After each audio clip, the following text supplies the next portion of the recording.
السلام عليكم ورحمة الله تعالى وبركاته وعنا ونكسن dhegeystayaal meel kasta iyo si kasta aad noo dhegeysanaysaan halkani waa madasha lixdanka oo alaaba lagu falanqeeyo siyaasadaha Soomaalida waxa lagaga jira adduunka dacaladiisa oo dhan waxaana sidoo kale lagala xiriiraa laga dhageystaa ujeedada Soomaalida waxa maanta martiina ugu ah madasha lixdanka mudane Cabdi Barre Yuusuf Jiil oo ahaa xildhibaan ka tirsanaa xildhibaanadii dowladda federaalka ee Soomaaliya kusoo dhawow Cabdi Barre madasha lixdanka aad iyo aad baad umahadsantihiin dhammaan shacabka Soomaaliyeed oo meeshaan lixdan sigirta ku jira waxaan ku salaamayaa salaamta islaamka asalaamu calaykum waraxmatullaahi wabarakaatu waa soo dhawe aad iyo aad baad umahadsan tahay mar labaad iyo mar saddexaad annaguna salaanta waanu kaa qaadnay intaa ka bacdi waxaynu gudagelaynaa waraysigii maanta aynu ku ballansanayn in muddaana la sugayay Cabdi Barrow madasha lixdanka waxaad noo guud martaa marka u horeysa introduction waxaad naga siisaa naftaada aqoontaada iyo khibradaada iyo intii aad ka shaqaynaysay si kooban bismillahi raxmaan raxiim aad iyo aad baad umahadsantihiin anigu marka hore waxaan ku dhashay gaalkacyaan ku dhashay dugsiga sare iyo dugsiga hoose waxaan kaga soo baxay caasimada Soomaaliya Muqdisho dugsiga sare xisaabaadka iyo cabiraadda iskalafujineeriyo iyo dugsiga hoose dhexeeya si Cismaan Ciddi taqaan sideetamaadkii 87 waxaan ka baxay kuliyadda ciidamada jaalisiyaad ka bacdi sanooyinkaas u dhaxayso oo kale aan tababarada ku jiray ama aan iskuulaadka dhiganayay waxaan siminaaro kala duwan oo xagga amniga hay'adaha amniga kusoo qaatay dalal badan oo dibadda ah oo Talyaaniga iyo Jarmalka iyo Masar iyo dalal kale badan Afrikaanka kusoo qaatay anigoo sarkaal ka tirsan dowladda Soomaaliya burburka hadduu dhacayna hadee adduunka dacaladiisa la kala aaday 89 markii burburku soo dhawaa waxaan ka baxay kuliyadda culumta siyaasadda ee Muqdisho waxaan aad u bartay arrimahan maaragtay sirdoonka iyo maaragtay dabagalka waxyaabaha musuqmaasuqa iyo maaragtay amniga hay dowladda maareynteeda iyo sida dowlad maaragtay loo amnigeeda loo maareeyo oo runtii dalal badan oo caalamka aan khibrad kaga soo qaatay dowladdii ku-meel gaarkeed Cabdullaahi waxaan kasoo noqday taliyaxeenkii hoggaanka sodcaalka oo muddo 4 sano aan ka ahaa 4 sano markaa arkay musuqmaasuqa iyo dhibaatada ka jirta baasaboorka lagu sameynayo baan anigoo si sharaf leh maaragtay isaga casray oo shaqada ka tagay si berri ka maalin aan uga oran meeshaas ayaa maanta joogay maalintan tagayayna warqad official ah waxaan u qoray ra'iisul wasaaraha xilligaa joogay Cumar Cabdirashiid Cali Sharmaake iyo madaxweyne Sheekh Shariif oo labaduba ay iga aqbaleen markaan soo jeedin badan baasaboorkii Soomaaliya oo hanka siyaasadeed lahaa meesha u socdo kabacdi 2012 waxaan ka mid noqday xildhibaanadii baarlamaanka federaalka Soomaaliya oo aan markaas ahaa 4 sano u dambeysay hadda ahaa xilligii aan xildhibaanka la idaarin rabay oo maalmaheed ka hareen waa tii la xiray oo anigoo xabsiga gaar shiraha ku jira la dhaariyay aan ka mid ahaa 211 sababta la xirayna waxay ahayd hadii mar haddaan hoggaanka su'aalka ka shaqeynayay oo khaladaad badan oo dowladdu markaas xilligii Sheekh Shariif baasaboorka ay ku samaysay isdoomarin badan aan shacabka Soomaaliyeed iyo beesha caalamka aan usoo gudbiyay asbaabahaas la xiray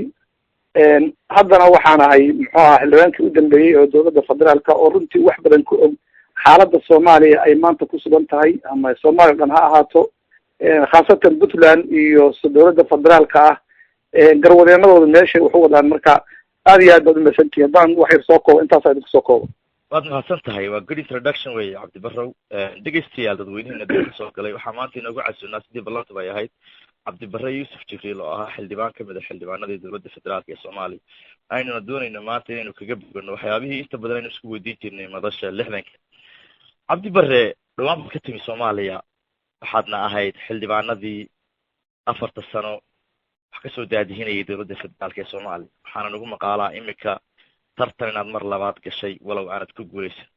dad si kooban nooga waranto guud ahaan siyaasadda Soomaaliya halka xaalku marayo doorashooyinka waxaad ka filayso wixii ugu dambeeyay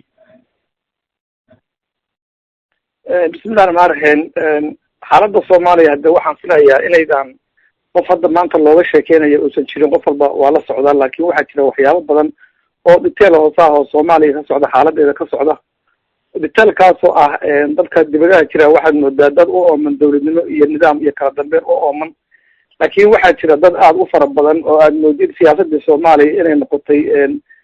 laba kacleyn hadda gees loo gurgursinayo oo dalal badan oo maaragtay caalamka ka tirsan ama wadamada Afrika ahaadeen ay wax u yeelinayaan soomaaliya siyaasadeeda maanta haddaan loo helin waktigan xaadirka dad soomaaliyeed oo ka danqada xaaladda soomaaliya kusugan tahay aan maanta la helin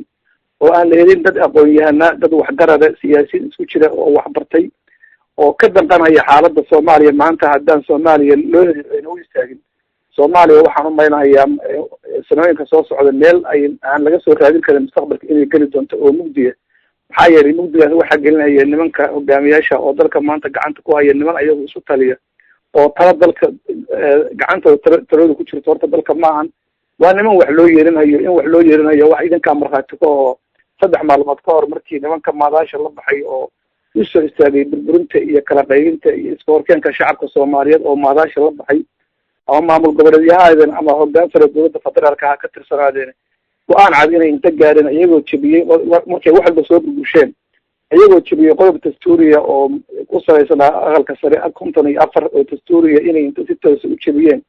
18 baanu ku darna ay yidhaahdeen beeshii caalamkiina ka danqatay oo beesha caalamka anagu aan u naqaano beesha lixaad oo soomaaliya ugu awooda badan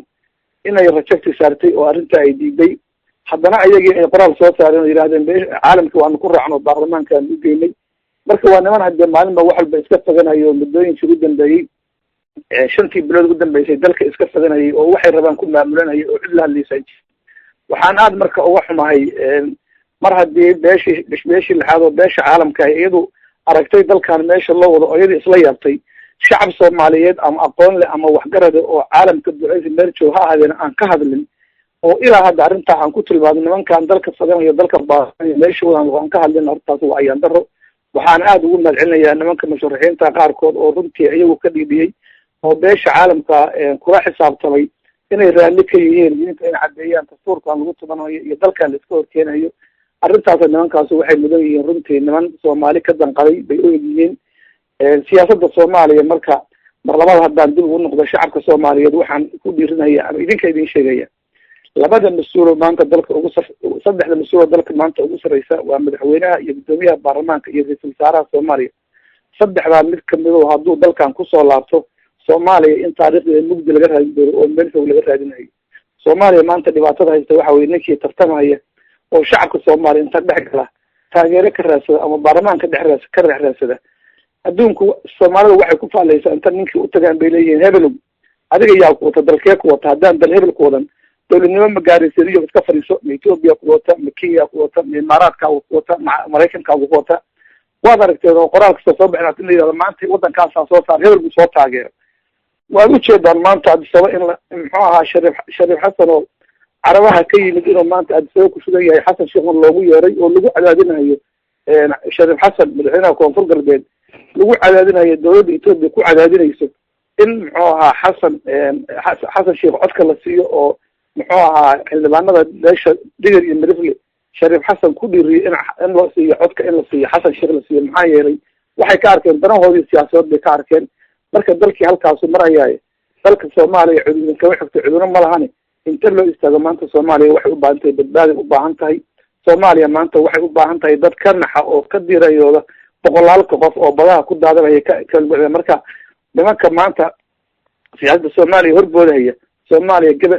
haadaan bay ka tuureen haadaanta in laga daba tago intayna loo filgaarin baan idin ku rajeenaya marka siyaasadda Soomaaliya halkaasay ku socotahay wax qabad bay u baahan tahay hadal uma baahan in loo istaago Soomaaliya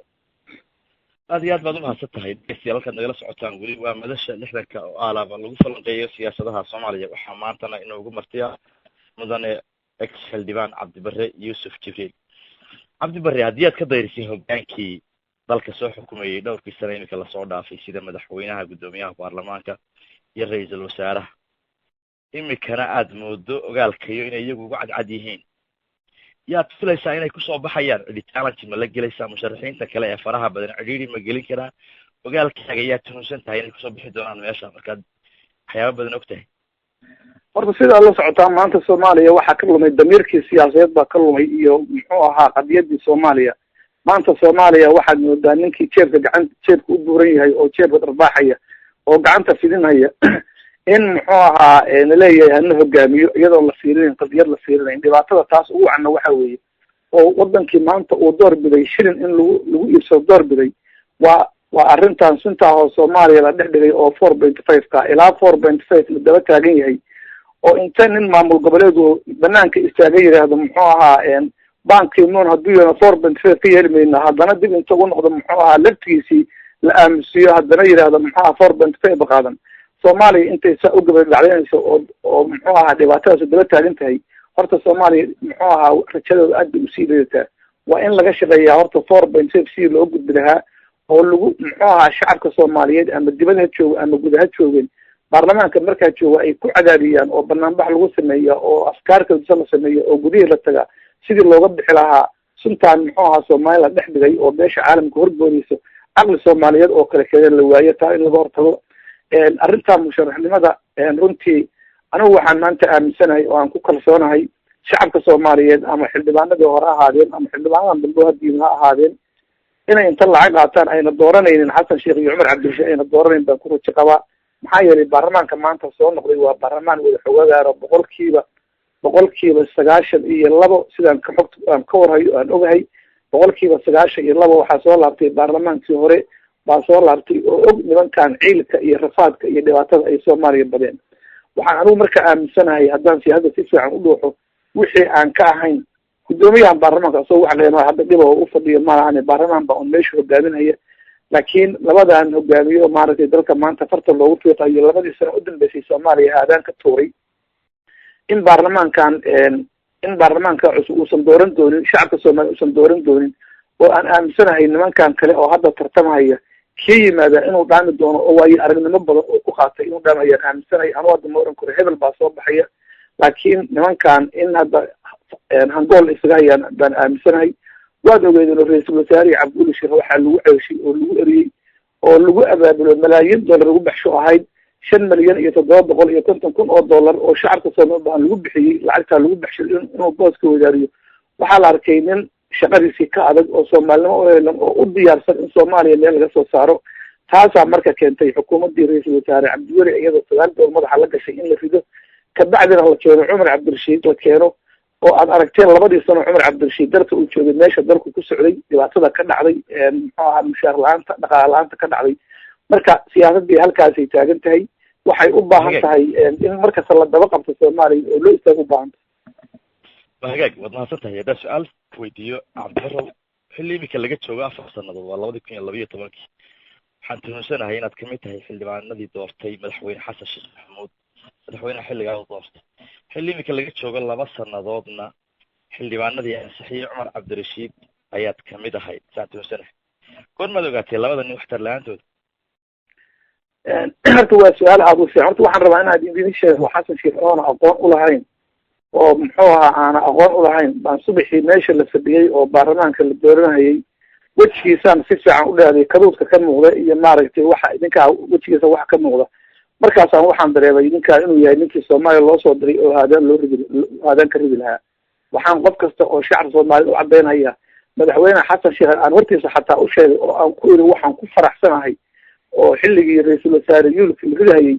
intuu yiri war dagaalka iga jooji oo na taageer aan isbedel samayn oo hortiisa aan ku yiri madaxweyne waxaan maanta ku faraxsanahay oo markhaati madoonin cumar cabdirashiid la hor fadhiyey inayda maanta waxaan ku faraxsanahay oo aan maaha isla cilkaambaynin cod aan leeyahay inaada ku fadhiyin oo aana ku dooran marka anigu horta xasan sheekh ma dooranin cod aan leeyahayna kuma fadhiyin cumar cabdirashiidna waxaan bartay 2009 markuu ra-iisul wasaaraha ahaa dadkii lahaa war ninkan yaan ra-iisul wasaare laga dhigin war soomaaliya haadaan ka tuurayaaban kamid ahaa umana codayn 13 qof oo diiday inay cumar cabdirashiid u codayso oo diiday baan kamid ahaa maxaa yeelay shacabka soomaaliya inaan been u sheego oo haadaan ka tuuraan rabin qofka anigu codka aan siinayo ama qofka aan dooranayo waa qof aan aaminsanahay qadiyadiisa aan aaminsanahay waxtarkiisa aan aaminsanahay meeshuu wax u wadayo meeshuu wax u hogaaminayo aan ogahay marka labadaba halkaasaan ka taagnaa waana ogaa labadaba soomaaliya inay haadaan ka tuuraysa laakiin dalka waxaa qaribaya haddii dollar aan ku dhacayn iyo lacag muxuu ahaa cid aan ku xisaabtamaysa aan jirin oo soomaaliya lagu baabiinayo la iska keenayo banka dhexe aan ku dhacayn oo nin gacanta loo gelinayo loogu talagalay soomaaliya in lagu baabi'iyo kan qolada qaybinaysa iyo kan sii qaybinaya dee taasaa soomaaliya baabi'isay sidii taa loo gudbi lahaa waa in falankeed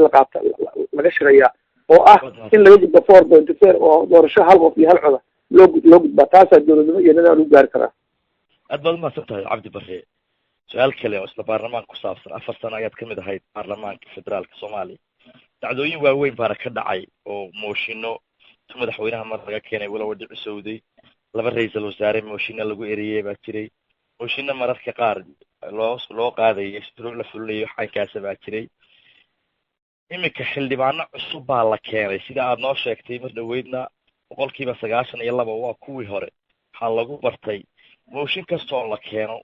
in lacaguna ay ku xidhan tahay as long as lacagta la bixiyo mooshinkaasi ama ha qaldanaado ama ha saxsanaado inuu fulo sidee isbedel ku keeni karaan marka dee la dayrana waad ka muujisay sidii arrinku ahaan jiray iminkana waxaad tiri 92% soo noqday marka xagee ka imanaya isbedelku wuxuu ka imaanayaa oo khaladku weyn ka imaanaya horta waa madaxweynaha weeye khaladku haddii la helo madaxweyne ku taagan sharcigii iyo nidaamkii iyo dastuurkii loo idmay iyo wuxuu ku dhaartay dalka iyo dadka iyo diinta ku dhaartay uu ilaalinayo horta wax isqabsiga ma imaanayo waxa keenaya isqabsiga iyo dhibaatada ugu weyn waxa keenaya oo baarlamaanka lagu abaabulaya waxa weeye madaxweynaha baa sharcigii aan ilaalinayno shaqadii asaguna inta soo dhaafay buu wuxuu shanta la soo galayaa shaqadii xukuumaddu la soo galayaa xukuumadduna waa hay-adda keliya oo dalka iyadu maamusha oo gacanta ku haysa amnigiisa ha ahaato horumarintiisa ha ahaato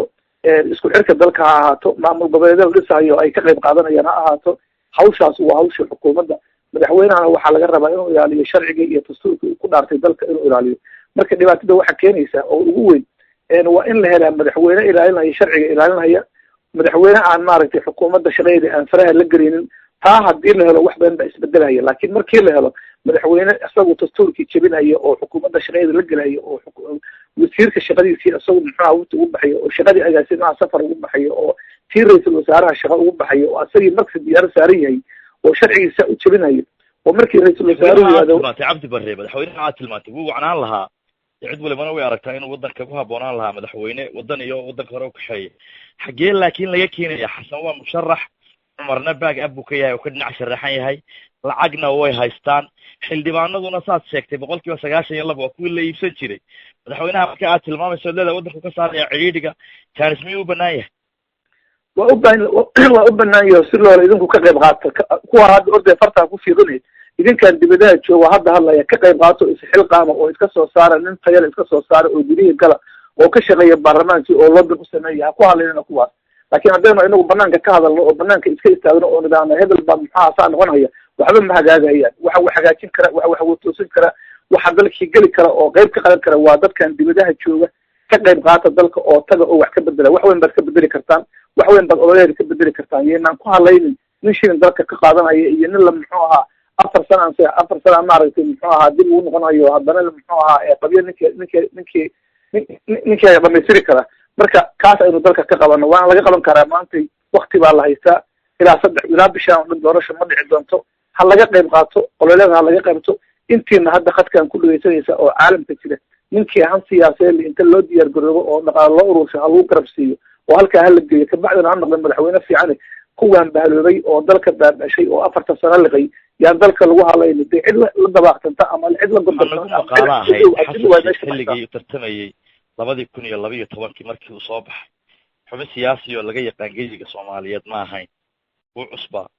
qaar waxay yidhaahdaan marka hoos baa laga waday oo dawlado iyo xaynkaas baa dabada ka riixay dadka codka ridayna xildhibaanadii federaalka oo sida kuwan imika la soo doortay oo kale adiguna aad kamid ahayd ayay ahaayeen beesha caalamka aad ku tilmaantay beesha lixaad oo nimanka dhaqaalaha ugu badan ah ogaalkaaga influence intee leeg bay ku yeeshaan xildhibaanada codka bixinaya horta xasan sheekh waa run nin la yaqaanay ama siyaasada Soomaaliya lama aqoon ma ahayn nin wuxuu ahaa dadku markaas lahaa isbedel bay sameynayaan in uu maanta soo baxo xasan sheekh oo dalkiisa u gurgursho oo dalka u dhibaateeyana anigu mas'uuliyadda waxaan saaraya Cabdullaahi Maxamed Ali Gaas baan saaraya maxaa yeelay markuu gool daraystay oo ninkii saddexaad noqday meeshuu sii tartami lahaa oo aan aaminsanahay asagoo xataa hadduu wareega saddexaad geli lahaa inuu meel fiican gaari lahaa inuu xildhibaanadii ku dhiriyey oo yiri muxuu ahaa isbedelka ha loo heliyo iyadoo markaa laga cararayay 2 shariif oo la bartay wixii ay dalka kusoo kordhiyeen 4 sano ay dalka joogeen dawladda markaas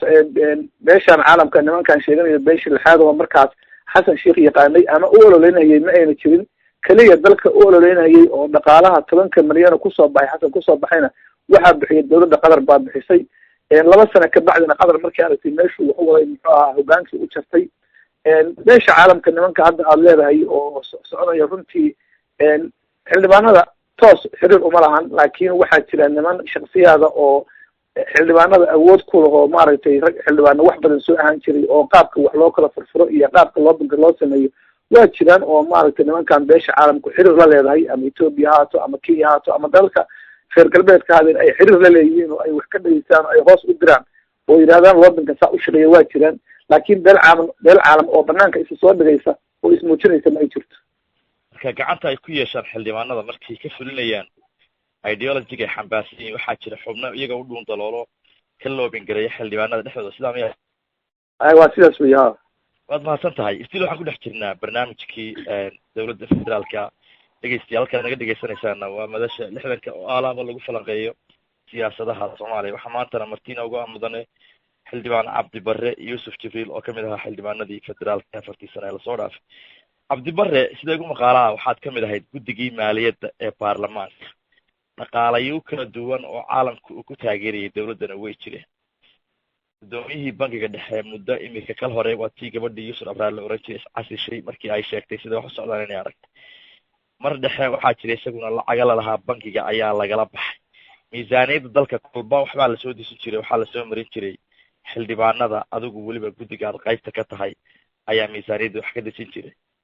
maxaad naga siin kartaa fikir dhaqaalaha soo galay dalka iyo qaabka uu u baxay Bremel horta dhaqaalaha dalka soo geli jiray runtii 2 sano oo u horeysay oo 2013 2014 beesha caalamku waxay aad gacan saar u lahayd oo u dhiirinaysay oo ahaan siyaasadeed iyo hal dawladnimo ay runtii aad ugu hanweyneyd dawladda federaalka ah markaa joogtay weliba waxay aad iyo aad ay muxuu ahaa beesha caalamka usoo jeesatay inay Soomaaliya wax u qabato xilligii la keenay Ra'iisul Wasaare Cabdiweli Sheekh la keenay bay aad ugu soo dhiirsatay oo dhaqaale joogtaa bixin jirtay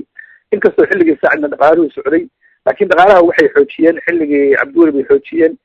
ma dhici jirin maaragtay 2 sano bil kasta 28keeda ilaa bisha ku xigta 5keeda dhammaan hay'adaha dawladda mushaarkooda qaadan jireen ayay mushaarkooda waxa bixin jiray ugu badnaa dalalka Norway iyo maaragtay Turkiga ugu badnaa dhaqaalaha wixii bixin jiray markii gabadha Yusuf ay inta timid oo bangiga runtii muddadii ay joogtay bil ku dhawaad ay joogtay ay wax badan ka bedeshay dhaqaalihii bangiga ay ka bedeshay oo koono caalamiga ay samaysay in la yiri lacagihii la iska daldalan jiray loo yeeray oo la yiri lacagahan halkan ku shub oo koonadan ku shub lacag 50 milyan oo beesha bangiga adduunka taalay soo saaro oo muxuu ahaa akoon Dubai ku shub ay diiday taas horta arrinta Soomaaliya dhabarjo weyn ku noqotay oo ay soo baxday inaan Soomaaliya markaa dawlad laga rameeyay ay tahay qaado waxaa kasii darnaatay oo usii dambeysay haddana oo dhaqaalihii cirka isku sii shareeray markii la keenay Ra'iisul Wasaare Cumar Cabdirashiid dhibaato dalka horta ka horeysay ma ayna jirin Cumar Cabdirashiid 2 sano iyo dhowr bilood hadda dalka gacmada Ra'iisul Wasaare ka yahay 18 bilood wax mushaara oo la qaatay ma ay jiraan dhaqaalaha dalka soo galayna intaas waa soconaysay xoogaal badan baan ka hayaa dhaqaalahaas meesha ku bixin iyo sida loo qaybsan jiray iyo markay bangiga ku soo dhacaan ama dekada ka soo bixin ama eeradooda ka soo bixin bishii dekada kaliya waxa ka soo gala halkii bil dekada waxa ka soo xarooda 5 milyan baa ka soo xaroota airportka 2 milyan iyo xoogaa baa ka soo xaroota lacagtaas oo koon dawladna kuma dhacdo cid la xisaabtantay cid daba galaysana male baarlamaankii hay'adii dalka ugu sareysay oo la xisaabtami lahaana 3 qayb wuxuu noqday 5 qaybood baa u manaya qayb madaxweyne xasan meel ku xirtay oo ayagu ilaa 80 xildhibaan oo isku haleeyo meel uu ku xirtay oo asagu uu ka baxsho safarada iyo maaragtay dhaqaalaha iyo guryaha degayga uu ka bixiyo qayb ayagu muxuu ahaa nooshin u joogo markii ay xoogaa dhaqaaluhu ka yaraada ama mushaaraan ku dhacdo nooshin bilaaba oo yiraahdo muxuu ahaa si waxa loo leeyahay nooshin aan bilowno qayb tirada dhexdhexaad baan nahayo inta xasan sheekh u tago Ra'iisul Wasaare u tagay yiraahdo waxaan nahay dhexdhexaad baan nahay annaga bal waxna keeno waxaan maaragtay raggan ku sheegay lahayd keeno halka wax ka dalbasha qayb ah iyo qayb iska aamusan aan dhexgalno banaanka taagan iyo qayb muxuu ahaa markasta ka difaaci jirtay musuqmaasuqa iyo dhibaatada dalka lagu wada tilmaami jirtay oo runtii markii dambana hadda kriirkii dambana hadda cid kasta ahaadeen oo Soomaaliya isugu jiray oo aad uga dhiidin jiray oo diidanaa corruptionka iyo musuqmaasuqa oo markastana maaragtay tilmaami jiray markii hadda u dambeysay xildhibaanada la soo saarayna si adag loola dagaalamay oo aad lagu muujiyay wax yar maahan intii kala dagaalkooda lagu guuleystay marka horta dalku waa dalka halkaa maraya dhaqaalihiisuna halkaa marayaan dhaqaale cid controlaysana ayna jirin beesha caalamkana markii dambe ay xooggeedii joojisay waxyaabahan dambe marka hadda aad loo dhacayay oo aad loo dhigiisoobaya waxa weeye lacag yar oo turku u bixisay oo maaragtay 2 milyan oo ay bixiso bishii ay bixiso iyo lacagaha dekada kasoo dhacaya iyo imaaraadku asagoo dan gaara soomaaliya kaloo aad moodin in si gaar maanta imaaraadka soomaaliya u fiirsanayo dhaqaalihii kasoo bixi jiray lacagahan aad maqaysaan bangiga lagala baxay iyo waa laxday waxba kama jiraan lacagtaas tiim isku xiran weeye oo bangiga iyo wasaaradda maaliyadda jooga lacagtaa markii lasoo baxo oo madaxweynaha xasan sheekh warqad qoro ama ra-iisul wasaare cumar cabdishir warqad qoro lacagta ha lasoo saaro waxaa lagu qabanaya maamul baa lagu dhisaya wafti baa lagu aadaya intaa markii lasoo qaado lacagtii waxaa loo bedelayaa ilaa meel baa lagu sareynaya caalamkii ogaada lacagtii waa laxday sagii xadina waa fakadeen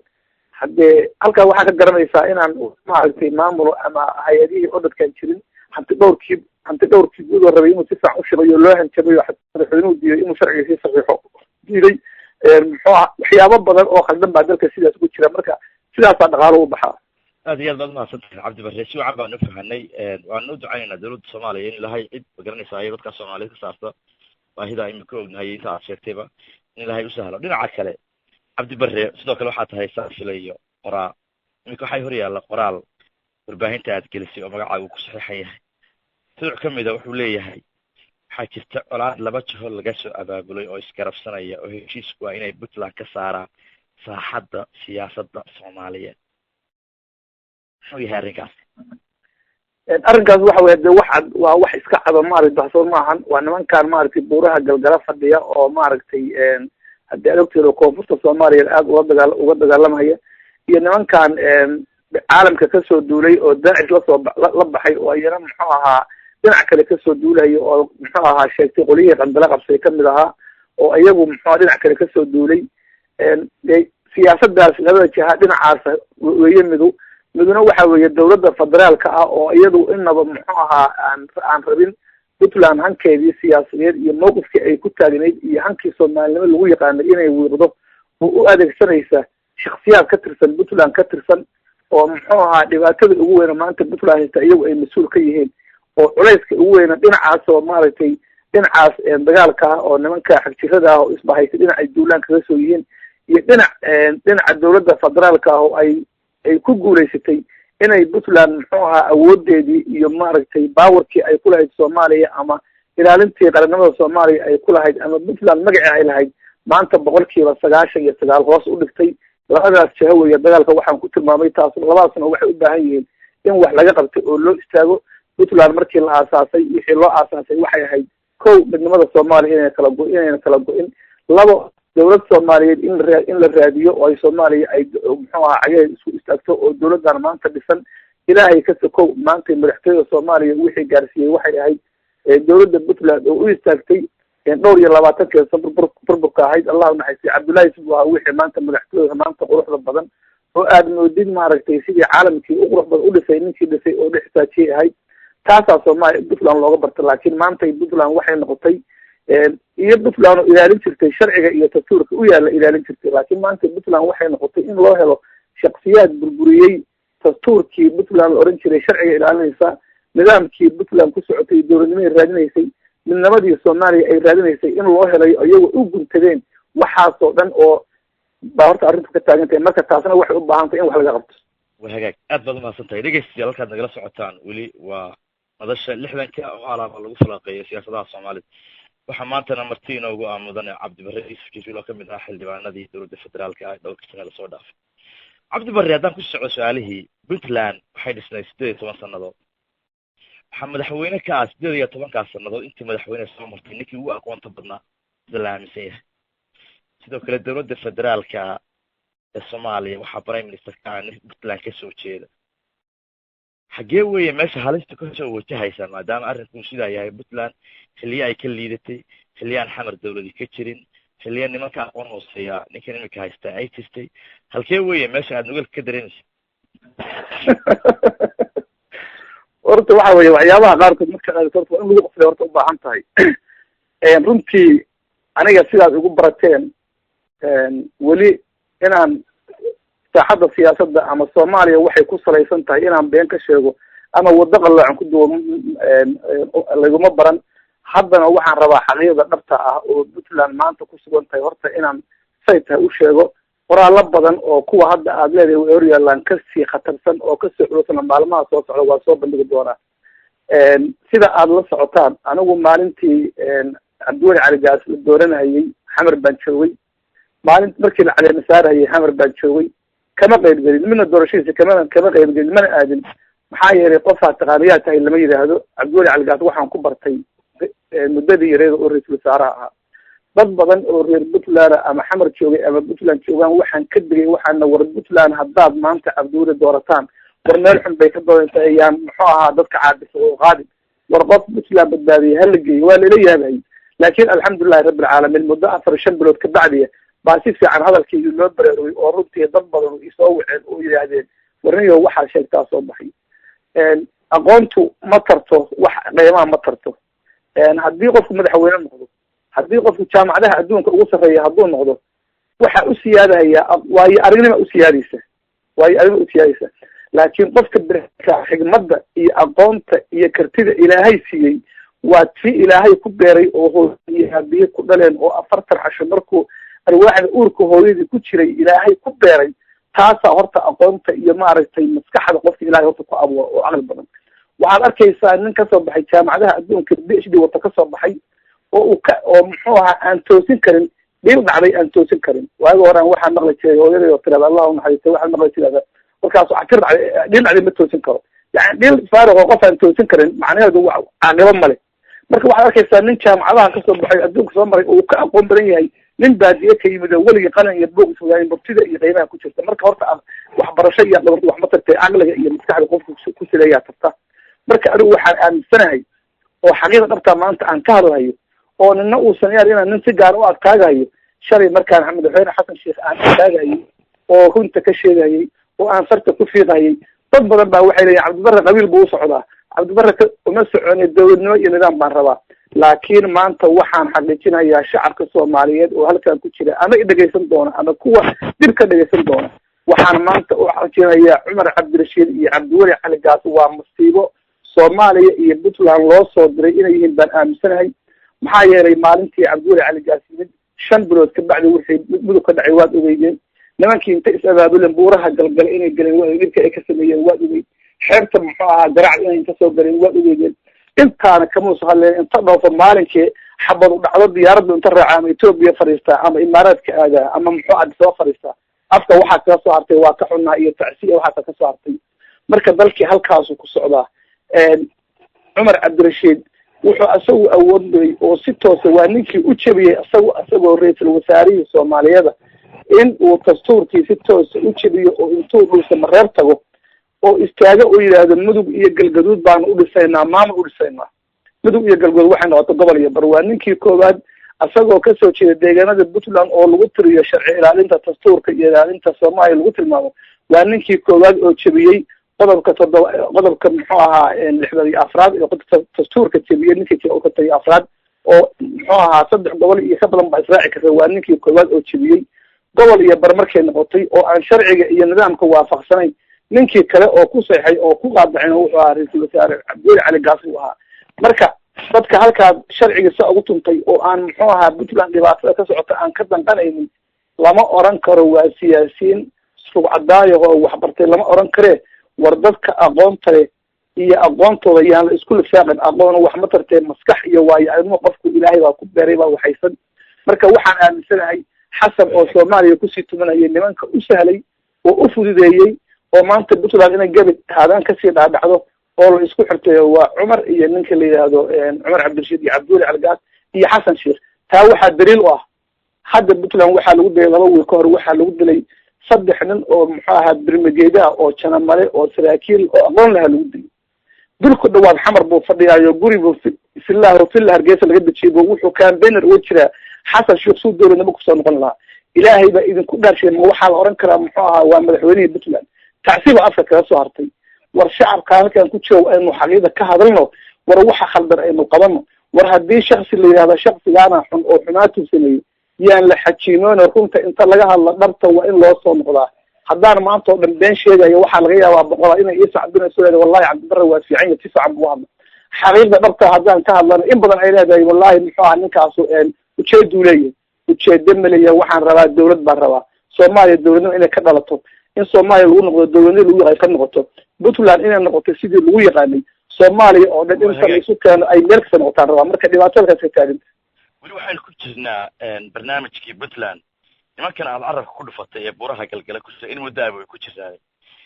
sanadihii iminka lasoo dhaafay dhowrkii sano u dambeysay way xasiloonaayeen oo wax qalaanqal siyaasadeeda ama assassinationskii ka dhici jiray magaalooyinka puntland ma jirin ayaamahan ay soo noqdeen last couple months bishii iyo labadii bilood ugu dambeysay maxaa arrintaas larkaas soo kiciyay baad u malaynaysaa arrintan soo istaaday ama soo cusboonaatay puntland waxaa soo kiciyay waxaan rabaa xaqiiqda dhabtaha aniga maanta horta inaan shacabka soomaalida aan u sheego ay ogaadaan ay ku dhiiradaan oo ay xogta rasmiga ogaadaan waxaa soo kiciyay waxa weeye sanadkan hadda aan ku jirno 2016 maya sanadkii dhamaaday 2015 bishiisii 9aad cabdiweli cali gaas wuxuu heshiiyey si toosa la galay nimanka galgala fadhiya lagu heshiiyey niman hadda aan rabin magacooda halkaa inaan ka xuso oo xilligii loo baado aan sheegi doono oo nimanka galgala fadhiya nimankaasa u kala dabqaaday waxaa lagu heshiiyey bil kasta cabdiweli cali gaas inuu bixiyo $50,000 inuu baxsho nimankaas siiyo oo ay dagaalka idibka ay joojiyaan runtii alxamdulilah rabbil caalamiin taa wuu ku guulaysteen puntland waxay noqotay meel xasiloon muddooyinkan dambe waxaa laga jaray oo muxuu ahaa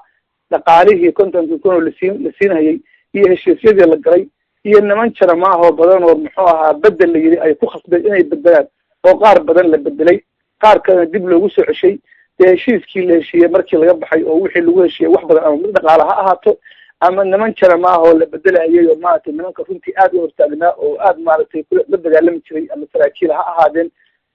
la bedeli waayey qaar ay nabcaayeen dib loo soo ceshay taasaa waxay keentay faldambiyeedka inuu dhaco waana soconaya dareedna waad ogeyday inay dib ugu hanjabeen nimankii muxuu ahaa ganacsatada ah inay u hanjabeen dareed markhaatiyaad ka tiiro idaacadaha waa dhegeysanaysa marka niman yahow halkaasaa dalku marayaaye puntland waxay u baahan tahay oo buuraha galgala iyo cabdiweli ay wada galeen ayaa xasiloonida ku timi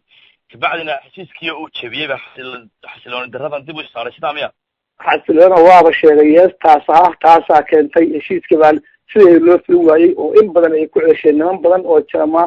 oo qaar ayagu marka ay ka dhaxay inta la bedelay haddana dib loo magacaabay taasaa keentay maxaa yeelay wixii lagu heshiiyey oo saas ahaa oo iyagu ay rabeen inay puntland buqacad cidlaa inta soo harta ay qabsadaan baa qorshahoodu ahaa marka tii hadda ka dhacday ka yimaada puntland ka yimi for example last 4 years adigu aad kamid ahayd cabdibarow waxaa jiray xildhibaano yani cadcad oo aqalka ka dhex muuqan jiray hadii jiraale aqalka hoose shacabka soomaaliya ama baarlamaanka oo adigu aad kamid ahayd oo xildhibaan maxamed cabdi yuusuf kamid ahaa oo xasan abshir oo iska caslay mar dhexe yani xildhibaano xayn oo caynkaas sida igu maqaala ah dhammaan cidi kama soo noqon waa maxay baad leedahay arrintaas soo habeynaysa horta weli dhinaci dhaqaalo badan baa jiro inaan hadda sheegaan laakiin dib baad kulle iga weydiin doontaan horta sida aada la socotaan dowladda federaalka waa run puntland aniga keliya maahan ragga hara ma ahayn 29 xildhibaan oo runtii la oran karo waxay ahaayeen 29 xildhibaan oo baarlamaanka soomaaliya ka muuqday oo runtii ama soomaaliya ama muxuu ahaa deegaanada kaloo meel kamida puntland ha ahaato jubbaland ha ahaato maxaa shabeellada dhexe ha ahaato shabeellada hoose ha ahaato dagaaladii lagu qaadayay oo xasan abaabulhayay xildhibaanadii sida tooska uga hadlayay ahaayeen oo soomaaliya rabay in laga daayo isku dirka iyo isku magaciisii bishii 7 oo sanadkii haddana soo dhaafay shirarkii u dambeeyey cabdiweli cali gaas sanadkii hadda xilligii cumar cabdirashiid yimid ilaa haddeer xamar wuxuu shir u yimid oo shir kaga soo qayb galay 17 jeer oo xamar yimid 17 jeer xamar waxaa laga falanqeynayo oo ugu weyn waxaan maadaasha la yihahdo in la sameeyo in heshiis lagu galo maaragtay ama jubbaland ha ahaato ama south east markaa aan jirin oo hadda aasata ha ahaato ama qoladan hadda hiiraan hadda ahaat hirshabeelle loo baxshay ha ahaato dhinac kasta ha ahaato xildhibaanada deegaanada puntland kasoo jeeda ha ahaato qolada galmudug ha ahaato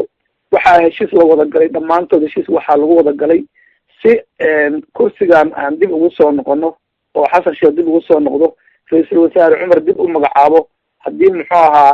ay run ka tahay markaa xasan sheekh iyo kolley daacadnimadaas kuma aqooni waxaa lagu heshiiyey dhammaan qolo walba wax allaale wixii kharasha oo xildhibaanada lagu reebaya waa la reebaya in la bixiyo meesha keliya oo ku guulaysatay oo aada ugu guulaysatay oo kharashkii loo dhiibay maxaa ku intisaacday waxa weeye puntland bay noqotay qolada galmudug waxaa laba nin bay ku guulaysteen inay reebaan bay ku guulaysteen laakiin deegaanadii kaleeto oo dhan kharashkoodiina waa qaateen xildhibaanadiina waa reebi waayeen way soo baxeen laakiin meesha muxuu ahaa maantay dhabar shabka ku dhacay oo aan maanta aaminsanahay qof puntland u hadli kara ama qof oran kara waxaana qalda inaysan puntland maanta kasoo bixin marka taasay ahayd waxaana lagu baxshay xildhibaanadaas leyskooda la geeyey 29 waxaa lagu baxshay 3 milyan oo dollar baa lagu bixiyey waana wax cad lacagtaasuna muxuu ahaa xilligaad rabtaanna waa idiin soo bandhigi doonaa haddana haddaad rabtaan iyadoo faahfaahsan gacantan ku haya waa idiin sheegi doonaa siday u baxday iyo xilliga la baxshay iyo qaabka loo baxshay meesha ku socotay lacagta yaa bixinaya tiri 29 xildhibaan liiskooda lagu bixiyay yaa se qaadanaya cabdi bare 29 xildhibaan 3 milyan lacag 4 milyan iyo muxuu ahaa bar ah oo la bixiyey September 7 September bishii 9aad lacagtii la baxshay oo 3 milyan iyo bar oo loogu talagalay budgetka Puntland loogu talagalay oo aan gacanta ku hayo baa lacagtaas baa la bixiyey oo 3 milyan iyo bar ah waxaana lacagtaas sida buugga dawladda ku qoran budgetka 2016 inay qoondada dawladda federaalka ugu deeqday Puntland ugu deeqday wax cad oo clear weeye cidii u baahan xilliga u baahan gacanta ka gelinaya gacantana ku haya 4 milyan iyo barka oo loogu talagalay 2016 deeqaha maamul goboleedyada la siinayay qolo walba waa la siiyay intaas ka yar laakiin Puntland waxaa loogu badiyay in markasta la soo jiito awoodeedii oo Cabdiwali Caligaas uu xarun ka dhigta xamar ka dhigta laga maamulo marka lacagtaas 4 milyan iyo barka ah oo bishii 9aad 7deedii la bixiyay oo khasrada dawladda laga saaray Puntland federaalka xasan sheekh baa bixiyay 29 xildhibaan iyo 4 milyan iyo barka waxaa gacanta loo gashay Cabdiwali Caligaas baa loo gashay asaga la weydiinaya lacagtaas meeshay dhacday iyo qaabka u baxshay iyo wax shacabka soo Puntland loogu talagalay in abaaraha iyo dhibaatada loogu saaro mushaar u bixiyo inuu xildhibaanna kula dagaalamo oo iyaga kula dagaalamo oo laaluus ku bixiyo waa ayaan darada maanta Puntland taala cid inkari kartaana ma jiro Cabdiwali ma inkari karo baarlamaanka Puntlandna waxaan rabaa arrimahaas inaan kala qaybsado haddii rabno ay qayb ka qaato shacabka Puntland intaba iyadoo cadeynaan gacanta ku haya waad mahadsantahay dhegeystayaal halkaad weli nagala socotaan waa madasha 60 oo alaaba lagu falanqeeyo siyaasadaha Soomaalida waxaa maanta marti noogu ah mudane Cabdi Bare Yuusuf Jibriil oo kamid ahaa xildhibaanadii dawladda federaalka ee Soomaaliya Cabdi Bare waxaan ku sii shaqeynaa barnaamijka gabagabadiisa stiil waxaan ku dhex jirnaa qaybtii Puntland heshiisyo waxaa jira dhawaan maamulka Puntland ay la galeen kacdoonkii gobolka Bari ee Galan heshiiskaas halkee ku dambeeyay maxaase lagu heshiiyey horta waxa weeye sida dadku hadduu kacdoon sameeyo waa inuu noqdo kacdoon aan dhiig ku daadan horta waa inuu siisa noqdaa anigu waxaan aaminsanahay shacabkii bari kacdoonka ka sameeyey anigu waxaan aaminsanahay mid waa kaga soo horjeeday oo inay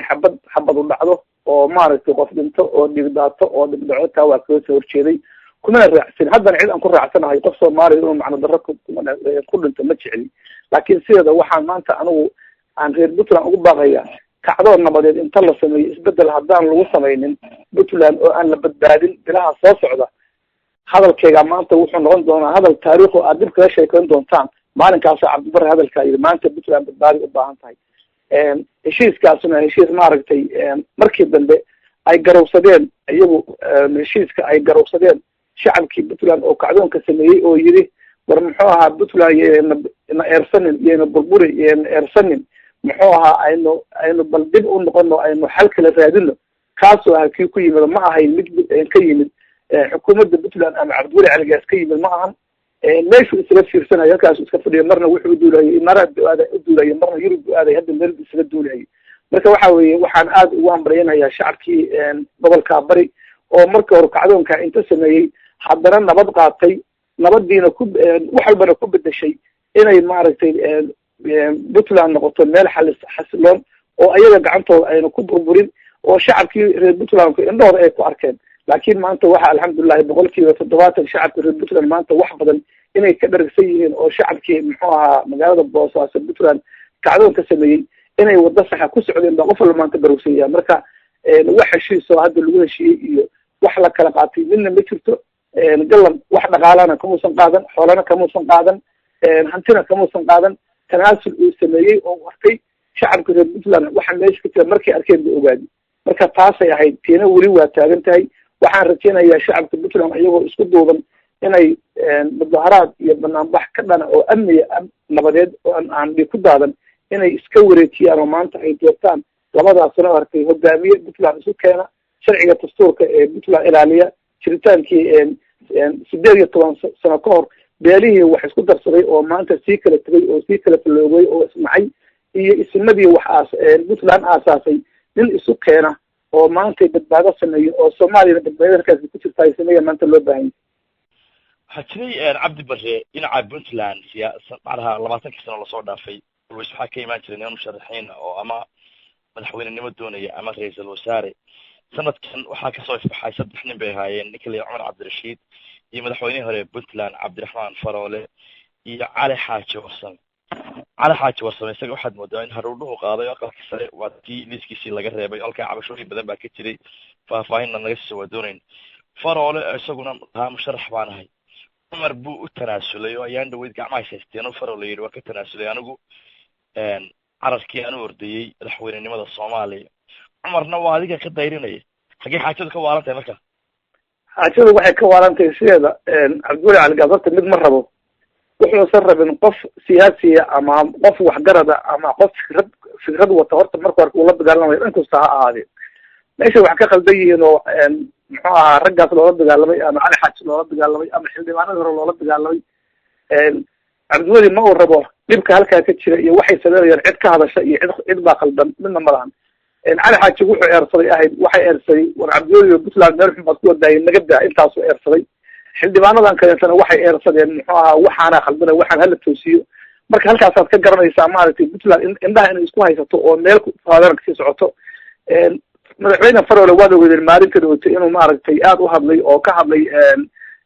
dhibaatada faragelinta lagu hayo doorashada lagu hayo hadda markuu arkay waajib uu leeyahay waa nin siyaasi oo culus wax badan uu dareensan yahay markuu arkay madaxweynihii Puntland inta xamar saldhig ka dhigtay ulo bangareynaya Xasan Sheikh iyo Cumar Cabdirashiid ulo bangareynaya oo xildhibaanadii ugu hanjabaya inta shir isku yeero haddii aydan muxuu ahaa Cumar iyo Xasan aydan dooran 2020 waxa ay fadhiya kadadii muxuu ahaa dalcadii garow ay fadhiya sidii asagu aaminsan yahay 2020 inta lagu soo noqonayo halkaas wax ka khaldan yihiin niman yahow khaladkii idinka u jeeda dadkiinaan dibadaha jooga oo khaladka u jeeda oo maanta ay dhageysanayo oo su'aalaha noocaas ay weydiinaya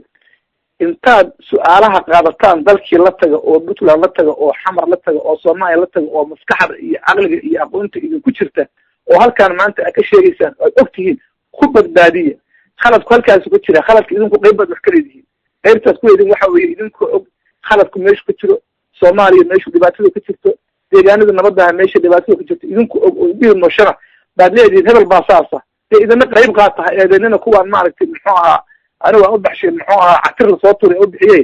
idinku ha fiirsanine inta tagtaan qayb ka qaata ayna ka ahayn qayb baad ka noqonaysaan dambiga iyo burburka iyo dhibaatada qayb baad ka noqonaysaa hagaag ninkii Cabdi Barre su'aalaha ka weydiiyay degmada Gaalkacyo waa degmadiisa noo sheegtay aad ku dhalatay halka soo jeedo weeyaan dagaalo soo noqonaya muddo sanad ilaa December sanadkii hore ay imika dhawaan kulba ka dhacay dadyo badan baa ku nafwaay kumanaan kun oo kalena way ku barakacay dadka qaar waxay lahaayeen waa dagaal siyaasadeed oo abaabulan oo laba geesood oo loogu talagalay in sida wax u dhaca qaar kale waxay lahaayeen maamul goboleed wax ka dhiman yihiin iyo ku darsi wax aynkaas iyo kan ka jaro ku dar wax aynkaas ku salaysan qaar kale waxay ku fasirayeen waa colaad u dhaxaysa laba qabiil iyo aynkaas dagaalka Gaalkacyo muxuu salka ku haya ogaalkaaga halkee buu ku dambeeyay oo imika ku intihooday dagaalka Gaalkacyo waxaan u meeynayaa inta halkan ku jirta waxaan u meeynayaa in badan inay og yihiin salkeedu meesha ku salaysan yahay laakiin dad badan baa wax dadku ma rabaan maaragtay salkeeda iyo asalkeeda meesha inuu ka soo baxo inuu afka ku dhifto ma rabo Gaalkacyo dhibkeedu wax badan buu soo jiray in badan buu soo jiray waxaa labaad burburkiis dowladda Soomaaliya jirta dhibkaan u jiray maaragtay aanooyin qabiil baa jiray laakiin maanta dagaalkan inuu soo noqdo oo soo magaciisooday waxaa loo adeegsaday oo hormood ka ah 3 nin baa loo adeegsaday Cabdikariim Guuleed Cumar Cabdirashiid iyo Cabdulle Cali Gaas baa loo adeegsaday waad ogtihiin oo maalintii hadda u dambeysay maalintii oreysay wadada xunta la isku leeyahay arrin la soo abaabulay bay oo laga soo shaqeeyay oo Cumar Cabdirashiid iyo ninka la yiraahdo Cabdulle Cali Gaas ay raalli ka ahaayeen oo xaqiiqda dhabta qof walba ogyahay waxay raalli ka ahaayeen markii la kacay oo la diiday maaragtay gobol iyo bar in cumar ka shaqeeyey in meesha dagaal ka dhaco cabdiweli cali gaasna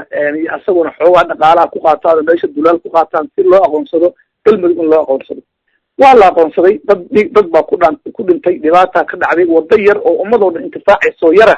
waxa ka dambeeya waa dareemi kartaa taasna waxaan qabaa inaan taal isaga harin tii hadda u dambeysana sidoo kaleeto qorshe waxaa jira hadda cumar cabdirashiid iyo uu dejiyey qorshehe uu dejiyey cabdiweli cali gaasna uusan kala jecin oo raalli ka yahay oo sida galmudug ay u cadaysay ay tiri ilaa puntland xuduudayo nahay kow horta midug waa midaas amison gaalkacyo in la keeno oo airbortka gaalkacyo iyo isbitaalkii weynaayo gaalkacyo ciidamada amison la keeno oo noqdo gaalkacyo meel loo arko meel maaragtay laba reer isku haystaan oo iyadu maaragtay dhexdhexaad u noqdo laba reer isku haystaan marka labadaba waxa weeye heshiiska laga wado iyo waxa la wado meelaha kale maa laga danqabo dhibaatada kale meelaha ka dhacda shabeellada hoose marka dadka lagu gumaadayo oo beerahooda lagubahayo oo la dhibaateynayo maa laga hadlo meesha la yihahdo muxuu ahaa jawhar dadka masaakiinta jareerweel oran jire la laynayo la gumaadayo maa laga hadlo maxaa gaalkacyo aad aragteen oo say tahay la isugu dilayayo idda usoo dhexgelaysa magaciisa usoo gelaya waxa weeye meesha dagaalkeeda waxaa horinaya oo abaabulhaya cabdiweli cali gaas iyo ninka la yihahdo cumar cabdirashiid iyo ninka la cabdikariim guuleed iyo xasan sheekh oo intuba la rabo in gaalkacyo ay noqoto meel loo tuso caalamka meel loo tuso meel la isku haysto oo aan muxuu ahaa aan cudugaar ulahayn kabacdina amison la goyo amison hormoodka u noqoto markii faa'iidada ugu jirta cabdiweli iyo cumar bagaalkacyo ka soo jeedaan waa niman reer puntland barakacad iyo wajilsan halka deganna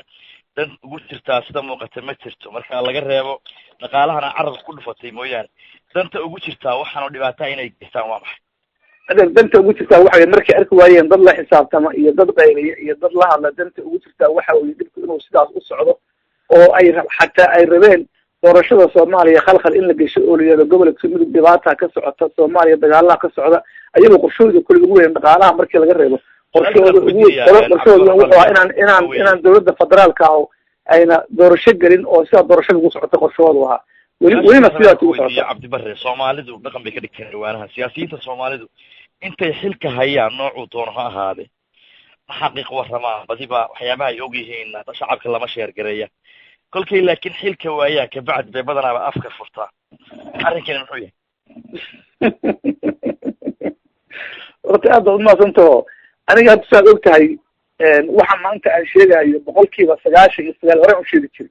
ma qarin jirin dhibaatadu meesha ka qorantay muxuu ahaa meesha sartu ka qorsan tahay hore u sheegi jirin sideedana siyaasaddu maalinba meel bay taagan tahay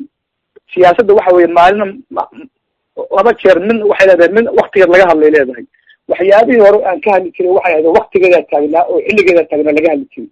tan maanta aan soo bandhigayaa waxa weeye waqtigeeda bay taagan tahay kuwa dambe oo hadda dib ii haray oo maaragtay hadda halka inaan ka sheega aan rabin oo media aan gadaal ka soo sheegi doonana waqtigeeday leedahay marka siyaasaddu sideedaba ma ahan siyaasad hal mar la bustaacinayo teen bay leedahay taariikhda wixii dhacay baa la sheegaa taariikhda waxaas dhaceen baa la sheegaa marka anigu xil maanta anigu aan u oomanahay iyo magaciisa aan u maray maayo waxa aniga igubahaya soomaalinima igubaysa dawladnima igubaysa shacab Soomaaliyeed macandaro in la isku diro igubaysa hanti shacab Soomaaliyeed in maaragtay corruption iyo musuqmaasuq lagu sameeyo igubaysa marka waa in la cadeeyaa la xaqiiqa meesha dalku ka buko doogtu meesha ka qurusan tahay si loo helo daawadii si loo helo marka waa idin tilmaamay meesha maanta doogtu ka waa idin tilmaamay daweeya maanta waa idin tilmaamay dhegeystayaal nagala socotaan welina waa madasha lixdanka waxaynu ku dhownahay ama ku shaqeynaa barnaamijka gabagabadiisii cabdi barre waxaa dhowr jeer carabka ku dhufatay jilaaca hoggaanka Puntland marmarka qaarna aad tidiba waxaa loo adeegsanayaa oo nimankan meesha loo keenay in Puntland lagu burburiyo waa cabdiweli iyo cumar iyo raggii carabka ku dhufatay waxyaabo badan oo runtii la oran karo signalada aad bixinaysid way caddayn bay u yihiin way muuqdaan laakiin markii la isku soo wada xoodhiyo Puntland waxaad moodaa inay sida raalli kaga yihiin dadkuna ay ku qanacsan yihiin kacdoonkii bari markaad aragto aad u liiliijiyay sida loo damiyey dagaaladii gaalkacay ee soo laalaabanayay markaad eegto Puntland aalaaba waxay ka qaylin jireen dastuurkii baa la farafareeyay ama dastuurkii baa magaranaysaa qodob baa la furay waxyaabo caynkaas imika ma jiraan waxaa kale oo dhawaanaha soo noqnoqonayo aad iyo aad soo noqnoqonayo waxa weeye cabdiweli maxamed cali gaas waa madaxweynaha Puntland waxyaabo intuu diido next dayna laga noqonayo ama next week laga noqonayo for example 4.5 yeeli mayno haddii banki mu yimaado ma yeeli doono wax kasta oo dhaca in galmudug ay maamul goboleed noqoto ma aqoonsan doono haddii cisa jeex soo dum waxyaaba caynkaas dhammaanna la wada ogolaaday waa maxay sababta arrinka dambaysa horta waxa weeye shacabka puntland waxaan horta qirahayaa shacabka puntland waa shacab muxuu ahaa oo aan ilaa aan helin hoggaan caadila oo caadil ku maamulo shacabka puntland waa shacab nabad jecel waa shacab dawlad jecel waa shacab ka carara qas iyo qalalaasi inay halkaa ka dhacaan ka carara maxaa yeelay waa dad u bisil dawladnimada iyo nidaamka iyo horumarinta hoos u bisil weeye oo runtii waxyaabaha iyagoo waxa arkaya ay isu nabahayaan oo isu adkaysanayaan oo ay leeyihin bal waa la toosi doonaa waxay diidayaan dawcadaas yaroo maaragtay dawladda inay ka burburto ama qalalaasa ka dhaco laakiin waxaan arkaa hadday saa kusii socotaa dhib badan inuu imaanayo inuu imaanayo waxaad qasataa waa baaska baa layidhi sidaa loo socota waxaa tiri ban kimbon baa halkaa yidhi markuu cabdiweli caligaas halkaa yidhi maraykan iyo canada markuu imaanaya ka hadlaya waxay ahayd bishii maarsa 11 2016 markuu yidhi haddii bank inuu yidhahdo forbans yeeri mayno hase ahaatee wuxuu warqada saxiixay shirkii january lagu qabtay kismaayo ay nimanka hogaamiyaasha isu tageen oo january lagu qabtay markaasuu saxiixay saxiixu xilligaasu ka horreeyey dadkaanu sibood iyo magaciisii ka urursanayo oo ka dhisanayo maahani marka uu halkaan dadka ku berdulucsanayo banku hadduu yahay ma yeelayo saxiixu waa dhacay waana diyaarsanaa oo forbans maalintaasa horta la dilay midaan maaragtay keenaysa go-aan maantay inta qof qaatay berri uu ka noqonayo haddee kaas inaad uweydiisaba ma ahaynba qof walba waa dareemi karaa macnihiisa iyo maaragtay aqoontiisa iyo maaragtay qofku wuxuu yahay iyo kartidiisaba su-aal ugu noqon maayo adaaba idinkaaba ka jawaabaya jawaabta idinkaaba dib idinku ceshaba marka qof dhan oo mas-uul inta go-aan qaatay maalmo yar waa ka noqday taa waad garan kartaa macnaheedu meesha ku socdo waad mahadsan tahay cabdi bare dhegeystayaal halka nagala socotaan waa madasha 60 alaaba lagu falanqeeyo siyaasadaha soomaalida waxaa maantana marti inoogu ah mudane cabdi bare yuusuf jibriil oo xildhibaanka ahaa dowladii federaalka ee soomaaliya xildhibaane waxaan doonaynaa in 2-3 su-aalood ay ku weydiiyaan xubno ka tirsan madasha 60 oo aada u muhiima waanu doonaynaa inaad waktigaagana siiso barnaamijkii sidii kale anigu waa soo gabagabeeyo su-aalahaygii haddii ay jirto adigu wax faahfaahin oo dheeraada u cil qabto aad doonayso inaad ku darto waa soo dhaweynaynaa haddii kale waxaan fasaxayaa 3 qof baan siinayaa 3 su-aalood inay ku weydiiyaan haddii la yidhaah hal su-aal baan rabaa hal arrin muxuu ahaa aan ka tagaan rabaa inaan raba halkaan sheego waxaan rabaa baaqan waxaan u dirahayaa shacabka puntland iyo waxaan u dirahayaa baarlamaanka puntland baan waxaan u dirahayaa in dawladda puntland lacago loogu deeqay anigu maadaama ay guddigii baarlamaanka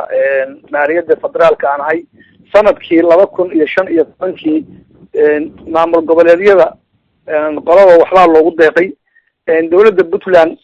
waxaa loogu deeqay lacag 3 milyan iyo 250 kuna oo 3 jeer oo kala gedisan safaradiisi uu yimid oo lacagtaas waa lacagtii deeqaha soo galay puntland soo galay caalamka soo galay oo puntland ay qoondar dhashay ahayd lacagtaas ma ayna gelin khasnad puntland dawladda puntland leedahay okoon puntland leedahay ma gelin hal la weydiiyo wasiirka maaliyadda waa in puntland weydiisa baarlamaanka puntland weydiiya 2016 bisha September hadda aan sheegaya 4 milyan iyo 500 oo kun oo dawladda puntland loogu deeqay oo cabdiweli caligaas gacantiisa gashay labada lacagood gashay waxaan filayaa lacagahaas inay yihiin muxuu ahaa 7 milyan iyo 750 kun oo labadaas sano puntland dawladda dhexe ugu deeqday in lagu takrifalay marka baarlamaanka puntland arrintaa waa inay dabagal ku sameeyaan cid allaale cidda u baahana cadayntooda anaa gacanta ku haya dalkii abaaro ka dhacday dadkii dhiman haya xoolihii dunyadii baaba'ay inaan dawladdu ilaa hadda hal aanti ku magaceynay waa ayaan daro madaxweynihii dhammaa oo loo idmaday inuu diyaaro wareeg ku jiro carrada iska wareegaya hadda bilkudhawaadna xamar filooyin inta ka kareysay iska fadhiyo taasu waa ayaan darada maanta puntland ku dhacday shacabka puntland bay taasuna u taal jawaabta ay ka bixin doonaan iyo waxay ka qaadan doonaan ama aqoon-yahan ha ahaado ama baarlamaan ha ahaado ama siyaasiyiin ha ahaado taasaan kusoo gabagabanaya baaqaana waxaan u diraya qof kasta oo muwaadina oo reer puntland siduu puntland u badbaadin lahaa 7 milyan muxuu ahaa 7 milyan 750 kunna lagu dabagalo madaxweyne cabdiweli caligaas meeshuu geeyey iyo meesha uu ku shubay waa in la dabagalaa cadaynteediina cid allaale cidda u baahan aniga oo cabdibaraa gacanta ku haya xiliyada la qaaday sida loo qaaday dawladihii baxshay iyo maamul goboleedyada kaleetana waa haya dibda iyadoo qoraalan gacanta ku haya maamul goboleedyada kaleetana lacagahaas ay qaateen oo saas kale inkastoo ay yaryihiin ayagu ayana gacantan ku haya iyagoo faahfaahsan oo xilliga dambe aad weydiin doontaan taan uga ka jawaabi doona haddii rabbi aad iyo aad umahadsantahay boqolkiiba boqol may macluumaadda maanta aad naga aqbashayna waa kusoo dhaweynaa boqolkiiba boqol waxaana ku dhegeysanaya dhowr boqol oo qof oo soomaaliyeed bas taas ku dhegeysanaya waxaana hubaa dhowr kun oo kale inay ku dhegeysan doonaan oo iyaguna meediyaha kala soo xidhiidhi doona kaasi waxa uu ahaa xildhibaan cabdibarre yuusuf jibriil oo maanta madasha sigistiga inoogu ahaa marti oo inooga xog warramay waxyaabo badan oo aynan ogeyn waxaan idinla socodsiinaya anigoo farxaan axmed nuura barnaamijkan mid lamid ah aynu dib ugu kulmi doono dhegeystayaal dhammaantiin waxaan iskaga tegaynaa sidaa iyo nabadgelyo